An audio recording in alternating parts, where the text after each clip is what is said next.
Hi అండి, అందరికీ welcome back to Godavari అమ్మాయి ఛానల్. ఈరోజు మన రెసిపీ వచ్చేసి ప్రాన్స్ అండ్ చింత చిగురు కర్రీ.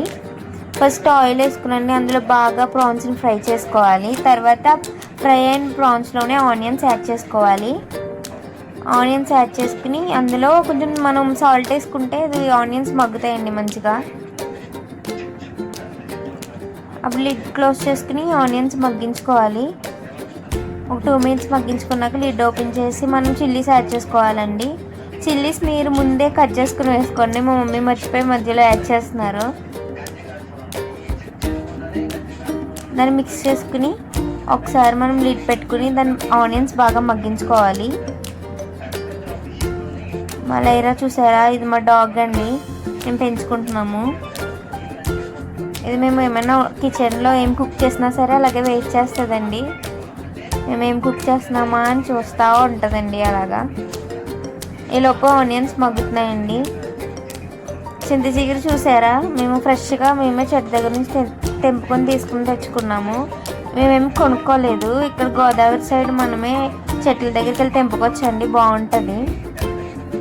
ఈలోపు ఆనియన్ మగ్గినాయా లేదా అని మేము చెక్ చేసుకుంటున్నాము. లైట్గా అడుగంటుతుంది కదండి,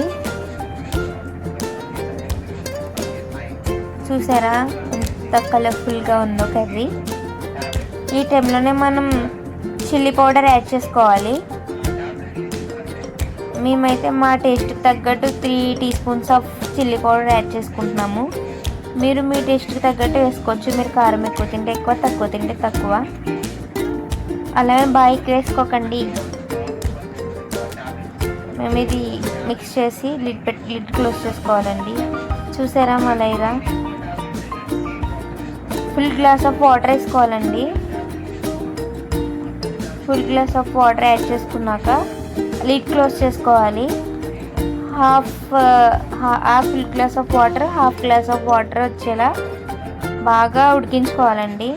ఈ గ్యాప్లో మేము సరదాగా మామిడికాయ తింటున్నామండి. చేసుకుని లిడ్ క్లోజ్ చేసుకుంటాము.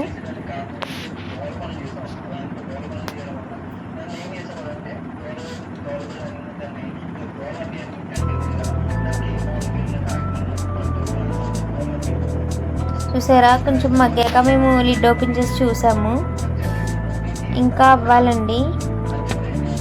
ఈ టైంలోనే మనం సాల్ట్ అవన్నీ చెక్ చేసుకోవాలి. మేమైతే సాల్ట్ చెక్ చేసుకుంటున్నాము. సాల్ట్ అండ్ చిల్లీ పౌడర్ సరిపోయినాయా లేవా అని చెక్ చేసుకుంటున్నాము.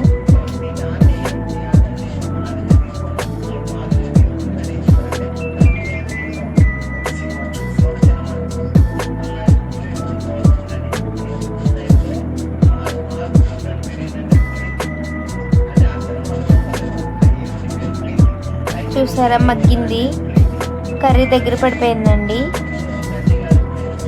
చాలా సింపుల్ అండి, చింత చిగురు రొయ్యలు కర్రీ చేసుకోవడం చాలా అంటే చాలా సింపుల్. ఒకసారి మనం చూస్తే మనకు వచ్చేస్తుంది. ఒకసారి చేసి ట్రై చేసి చూడండి, ఎలా వచ్చిందో కామెంట్ చేయండి. ఇంకో 2 మినిట్స్ అయిన తర్వాత దించేసుకుందాము.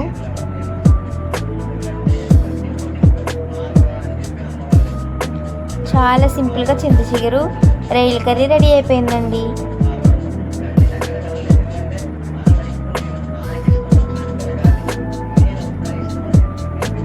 మేమైతే ఈ స్టైల్లో చేసుకుంటామండి చింత చిగురు రొయ్యల కర్రీ. మీరు ఎలా చేసుకుంటారో కామెంట్ చేయండి. అండ్ ఒకవేళ మేము చేసిన ఈ రెసిపీ మీకు కుదిరితే మీ ఇంట్లో ట్రై చేసి ఎలా ఉందో మాకు చెప్పండి. Thanks for